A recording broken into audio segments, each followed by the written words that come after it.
All righty, how's it going? Thank you all so much for chiming in live or on replay for the latest coverage here in WardyNYM, folks, as we are now breaking down the series preview between the New York Mets and the Arizona Diamondbacks. That starts tonight at 9:40 p.m. Eastern time. In case you guys aren't aware, here on the channel, we do post-game coverage after every single game throughout the season. So I will be covering the game after the game today, and that'll probably be right around 1 a.m. So it'll technically be this Saturday.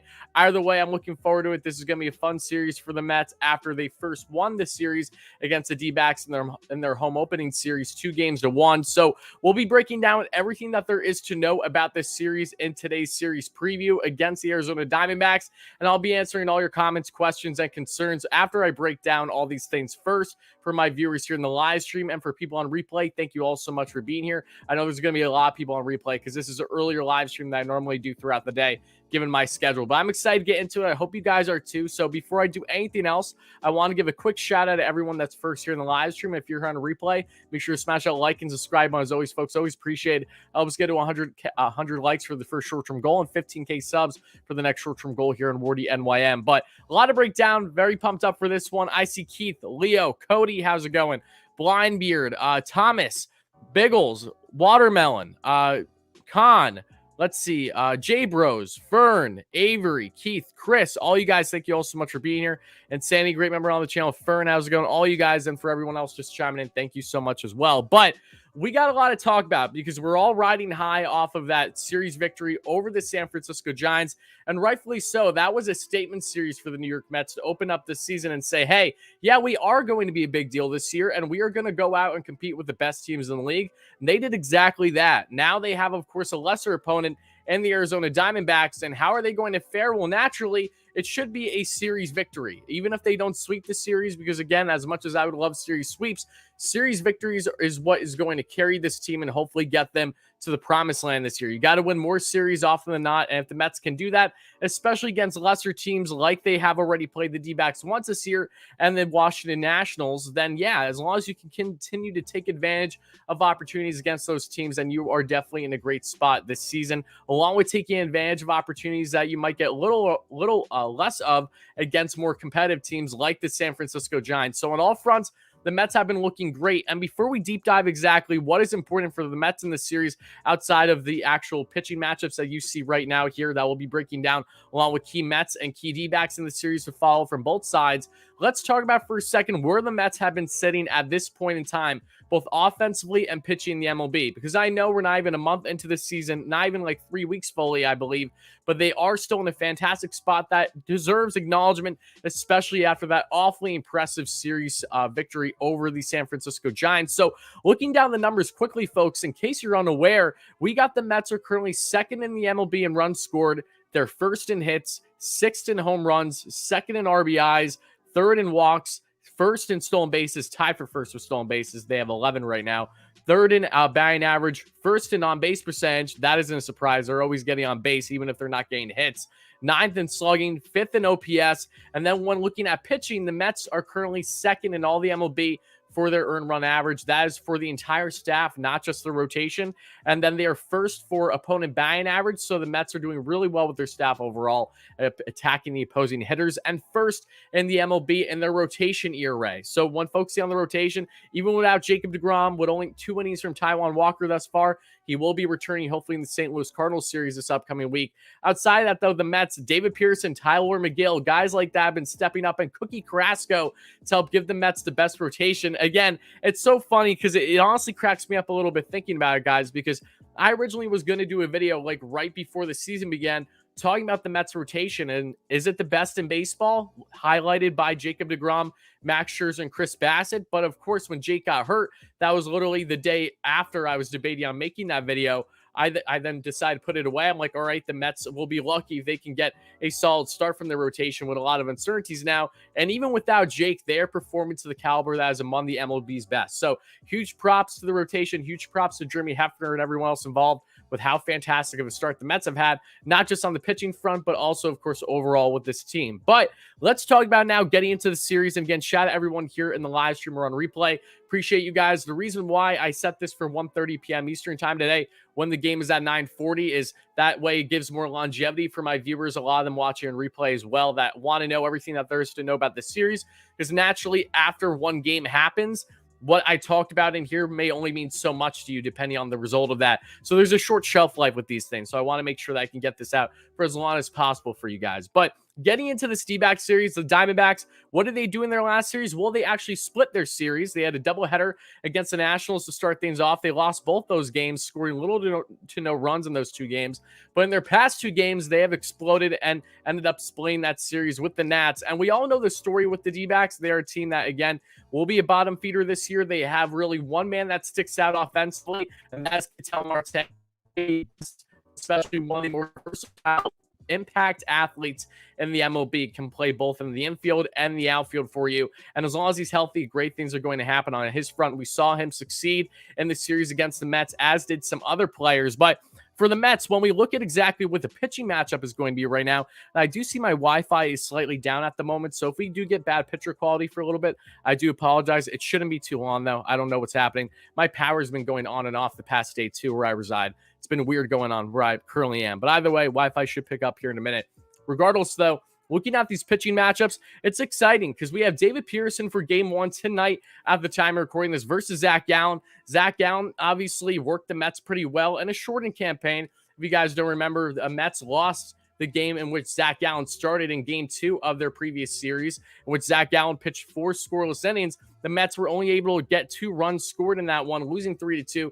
And that was thanks to Starling Marte with late heroics in the 8th inning, getting himself a 2-run home run. So Zach Gallen, who's one of the better pitchers in all baseball, but one of the young up-and-coming pitchers as well, has really stepped up for the D-backs as long as he stays healthy. And this will be a tough matchup, especially at D-backs home. Yes, it is more of a hitter-friendly park, but this is something that, again, Gallen is far more accustomed with than the Mets are as the hitters. But David Peterson, some familiarity here. David actually pitched in Arizona last season, and I'm forgetting on the exact result of that game, but I do remember that it was one of those games for Peterson that we saw every other start, it felt like, where he simply could not get out of the first inning. So yeah, David didn't have the best outing last time he was in Arizona last season, but hoping for better results now. He's looked really good to start the season for the Mets.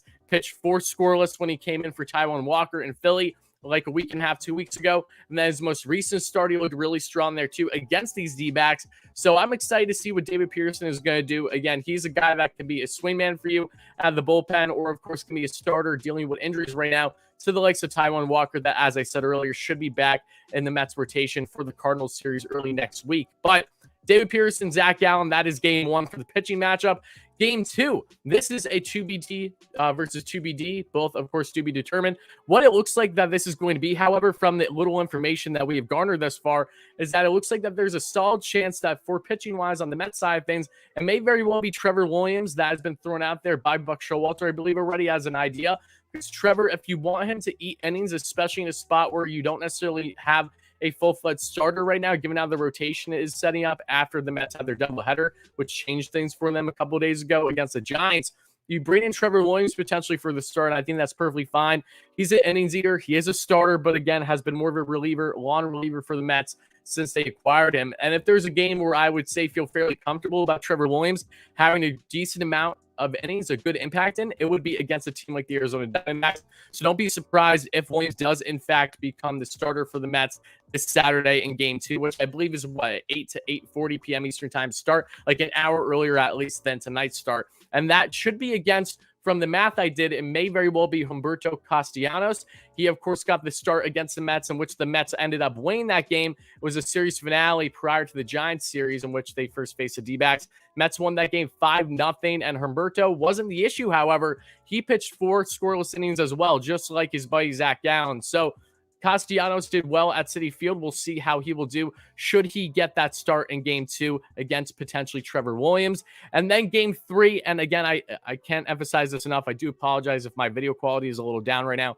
I don't know what's going on with my Wi-Fi at the moment, but we're just going to have to bite the bullet and deal with it at the moment, making sure my connection's okay. It seems like it's okay. But either way, Talking about game 3 now for the New York Mets, it's Tyler McGill versus Madison Bumgarner. And this is the game that I'm really, really looking forward to, because you have McGill, who, yes, he gave up 4 runs in the first game of the doubleheader the other day against the Giants, but it's how he composed himself after a rough start, getting jumped on every pitch, changed his arsenal a little bit, and really started to find his command. Did not give up a hit or anything. His final 3 innings pitched, settled in nicely, and helped the Mets still get a chance to win, and they did in extras. But McGill now facing the Arizona Diamondbacks. Let's see how he does here. I'm very much pumped up to see how he's going to do. He's been lights out for the Mets to start the season. We all should be excited about that. But matching up against Madison Bumgarner will be no easy task. At least I have my concerns with it, because naturally, based on our first series preview from the first time the Mets played the D-backs this year, 4 key D-backs in the series, I had Zach Gallen as one of them. That held true because he, of course, pitched 4 scoreless innings against the Mets, and he may very well have a very good outing again tonight. But I gave the slight upper hand to Madison Bumgarner solely because of the fact that, one, the Mets have struggled with Bumgarner in years past, not so much of recent, but of course during his time with the Giants and of course that putrid 2016 wildcard game. But Bumgarner, even though that he isn't the ace that he used to be, and trust me, he is not at this point in his career right now, even though he really isn't old. He always seems older than what he is, but Bumgarner is a southpaw. What is the issue with the New York Mets? It is facing up against lefty pitching, not just relievers, but mainly starting pitchers. We saw what happened with Carlos Rodon carving up the Mets through 5 scoreless innings. Again, Rodon is on a higher echelon than Madison Bumgarner by far, but it is still a southpaw at the end of the day. And until the Mets prove us otherwise, that they can confidently hit starting pitchers that are left-handers, then until we see it, I'm going to have my natural concerns. The Mets made nobodies look like somebody's last year, and somebody's look like Cy Young, at least in 2021 against lefties. This year, it's been a small sample size. They haven't faced much lefties yet, but in doing so, they also haven't had much success against lefties either. So we'll see how that matchup goes. I'm very curious how it's going to go, however, especially against Bumgarner, because, again, he is someone that realistically you should be able to jump on, take advantage of, and not have him pitch a deep game. But this is still a Bumgarner that, again, knows the Mets lineup well and has had plenty of success throughout his career, even if that was when Bumgarner was more so in his prime versus now. But before I do go any further, I want to, again, shout out everyone for being here. I really do appreciate it. Make sure to smash that like and subscribe on, as always, if you guys are enjoying the series preview coverage, I should say. I'm going to address a donation quick, and then we will go from there. Again, shout out all you guys. Do appreciate all the support. And Sandy, thank you so much for the $5 donation. Mets fan chanting, thank you, Matt's next series for signing Mad Max. I definitely think I could see that happening. I think there's actually going to be some boos towards Steven Matz solely because of how the offseason played out. I don't know how the fans are necessarily going to react to him, but it wouldn't surprise me if they did say thank you, in the sense of like, that was the fire under Steve Cohen's ass they kind of not necessarily needed, but just that was the start of all the dominoes to fall. And the Mets having a tremendous offseason. It is kind of funny looking back on how Steven Matz was kind of, the fire starter in that sense. It is pretty funny to think about. But Insanity, thank you again for that donation. Angel, Tolerant Llama, great members on the channel. Thank you so much for chiming in as well. If you guys bear with me 1 second, I'm going to try to mess with my Wi-Fi quick to see if connection will be any better or any worse. So just bear with me 1 second, folks. Again, I do appreciate it. Thank you so much.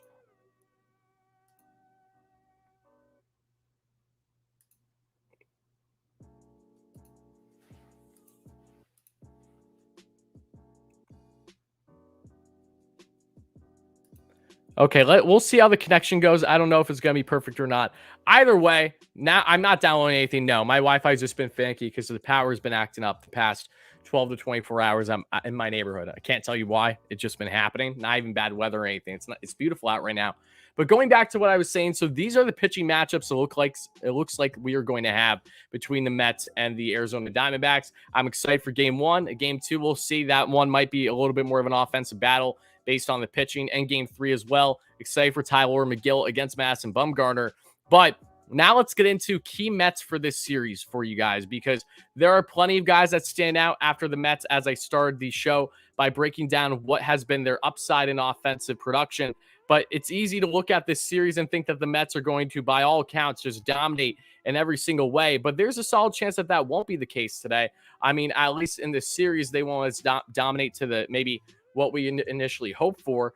but there are multiple guys that stand out here outside of the entire Mets lineup. And I have to start with Eduardo Escobar, because Eduardo Escobar didn't just have a solid series against the Arizona Diamondbacks, his former team, but if you look at what he's been doing, especially as of late, he had a tremendous series against the San Francisco Giants. He is red hot right now. If you look at Eduardo Escobar's numbers at the moment, again, I understand it's early season. I get all that stuff. But Escobar, as of now, currently has a 318 average, a 464 on base percentage. He has 12 walks already this season. He did not get 12 walks until May 29th of 2021 to start last season. And this is including a shortened year for the Mets, in which they started the season late. So that's even more impressive. But not known for being an on-base king, he has exactly been that, however, to start his tenure as a Met. A 591 slugging, just ridiculous stuff, a 207 WRC plus.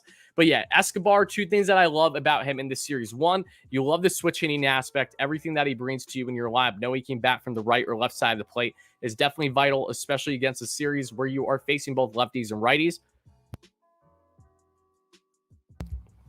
Sorry, guys, I thought I had to sneeze for a second. So that's important in itself. But what is also important is looking at, not just for Escobar's sake, but the Mets as a whole, how have they been producing runs, especially with opposite field hitting 2-out RBIs, doubles. You know, Escobar is one of the best hitters in baseball right now based on doubles alone too. So I really like his chances of hitting those gaps in the Diamondbacks ballpark, and also a ballpark that he knows damn well. He's had tremendous success there, being a long-time Arizona Diamondback. I think he's going to go back home in that sense, have that familiar feeling, and really do well against a D-backs team in a park that he knows better than every other Mets hitter that will be playing in this series. So keep an eye on Escobar for sure. Also, Jeff McNeil I have as one of my three. Again, you can make your arguments for so many different guys. I don't have Lindor in here, even though that Lindor is an obvious pick. He did well in this series against the D-backs, had a nice home run too. But looking at Jeff McNeil, he stands out to me. One, he's been swinging the bat nice, got really unlucky yesterday. It was 1 for 5, but he's been barreling the ball really well. Jeff McNeil looks like the old Jeff McNeil again in a lot of ways. He, however, had a 400 average, was 4 for 10 in that Diamondback series, and had 2 runs scored versus them just a couple games ago. I expect him to continue to bring some strong offense for the Mets in this series, and again, in a park that will be more hitter-friendly than what we normally see at Citi Field. And Starling Marte I have as a third guy. No, not really, because Marte did spend a short time as an Arizona Diamondback, but more so because of the fact that Marte has, one, been a lightning rod in this Mets lineup, both offensively and defensively, but two, did have some strong success in the first series against the D-backs club with a 300 average, 2 home runs, 5 RBIs, and 4 runs scored in that first series. So again, you can make your picks for a lot of different guys, especially based on pitching matchups. Marte doesn't match up beautifully with everyone based off of previous numbers, but still, to this point, these are the three that if you're asking for my opinion, who should we look at as potential standouts in this series, at least offensively for the Mets? You got to go with Eduardo Escobar, Jeff McNeil, and Starling Marte, and of course, Francisco Lindor, Pete Alonso, Mark Canha. You know, they'll all produce, but if there's ones that I think really might have an upper edge a little bit, it is these three. But now for the Diamondbacks as well, and we got WardyNYM in here. That's funny. For the Diamondbacks, however, how are they going to perform? Well, like I said, Madison Bumgarner, who started off the season very well for them, has a less than 1 ERA. Through, again, an unbelievably small sample size, so we do have to acknowledge that when evaluating Bumgarner going up against the New York Mets. But still, Bumgarner in 3 starts right now, yeah, he has a 1.38 ERA, but he has a 4.98 FIP and a 5.80 expected FIP. So what does that tell you early on? He is getting unbelievably lucky by the defense behind him, which is hard to believe considering the fact, unbelievably unlucky, I should say, because the defense has not been wait, I'm sorry. I can't speak for a second. Give me 1 second. Okay. He himself personally has struggled, has fared. Oh my God. I can't talk. I'm sorry, guys. It's early in the day for me. I'm losing it. Okay. Let's reset. All right. Here we go. Bumgarner's FIP and expected FIP are far higher than his ERA, which does tell you that he has been getting lucky, which is surprising because that Arizona D-backs defense has not been good to start the season at all. But for his sake, at least, that has benefited him based on his normal base ERA and his advanced numbers. But Bumgarner still, like I said already, you got to keep an eye out for him, specifically because of the fact that he is a southpaw, has a good experience against the New York Mets in the past, and it would not be all that outlandish to see the Mets struggle against someone like him. Not saying they will, not saying that I wish it. I'm just saying if it's going to happen, it wouldn't be surprising knowing that is a towering southpaw, that is a veteran that has experience. But then the second guy you got going here is Ketel Marte. Marte, of course, you can expect him to have a good series. He had some nice games against the Washington Nationals in their most recent series for the D-backs. And we can expect him again, who had a 3-hit game in one of those games against the Mets in Citi Field, to have a strong series again. He, when healthy, is one of the better hitters in all baseball, one of the best all-around players. And then we also have Seth Beer, who's been this like rookie phenom for the D-backs, who did stand out in that series in the first one against the Mets. I highlighted him as one of the 3 guys to watch. He had a 3-for-3 game in the D-backs 3-2 victory over the Mets in game 2 of that series, had 4 hits total in that series against the Mets. And he, again, had a very strong time when he played the Washington Nationals. So Seth Beer, left-handed hitting first baseman, keep an eye on him. He has definitely stood out at both the first base and or DH position. Those 3 in a nutshell definitely stand out the most to me. There are, of course, some others that have been standing out, but these 3 as a whole, and of course, Zach Gallen, no one should be surprised if he has a good start. Those all, in my opinion, are ones to keep an eye out for this D-backs series. But again, a D-backs team that is by all means beatable. No excuses. You have to win the series. At minimum, you win this series 2-1, and the best is obviously that you sweep. This is not a series even early in the season that you want to lose. And if the Mets do lose it for whatever reason, then I just hope that it was more so because of, some fluke plays or something, just bad luck, and not so much game outperformed. Again, I don't see a world where that happens, but just in the scenario where they would lose a series, that is what I would hope would be the reasoning as to why.